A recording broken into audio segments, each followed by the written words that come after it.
Now, banks may be raising billions of dollars in fresh capital, but analysts tell Bloomberg News there are still plenty of zombie banks roaming around the system.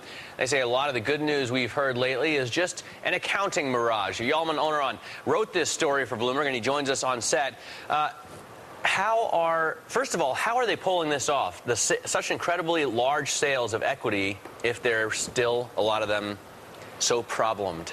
Well, it's about sentiment, of course. Especially the banking system is about sentiment. So if everybody believes things are improving and the banks aren't as bad as they are, then people are willing to buy their shares. So you help with these accounting rule changes and other gimmicks. You help them look better, and then you can help them sell shares. So what are the accounting rules you're talking about, and how are they using them to make their balance sheets look better with rising loan losses, with all the problems that we hear about?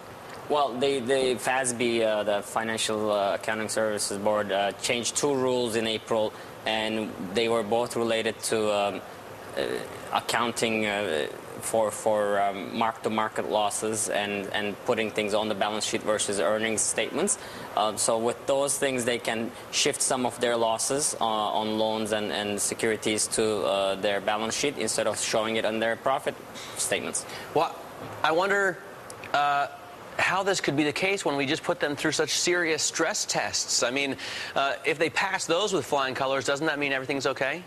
Well, that's part of the problem, that the stress tests were using the same kind of the numbers that were that they announced in first quarter, thanks to these accounting changes, and it was also using estimates that were not strict enough, that weren't as bad as a lot of estimates that are out there.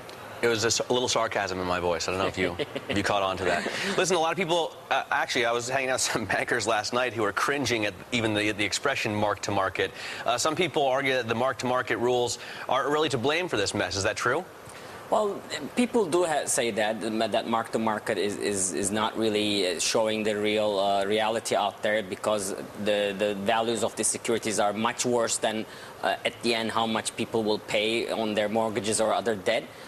Part of that is true. It's not only how much these loans will lose, but the problem is when you don't get rid of these, you're stuck with these loans and these securities, and whatever their value, that you can't get money out of them. You can't use that money to make new loans, and that's the problem that the economy faces, is that we need banks to lend so we can get out of the recession. Let me just ask, even if they have used accounting gimmicks to make their balance sheets look better, now they've raised $45 billion in equity. Aren't they in better shape now, at least, than they were before then? For several of the banks, that's true, especially the ones that raised capital when the government told them they weren't even required to raise capital. They're in better shape. But a lot of the banks, the zombie banks, didn't raise any fresh capital. They just converted their preferred shares, and that's really putting it from one part of the balance sheet to the other part of the balance sheet. Shifting from one pocket to the other. It's not really new capital. All right, Yalman, thanks so much for joining us. Very interesting story. You can catch his story, by the way, on our website. Go ahead and check it out at Bloomberg.com.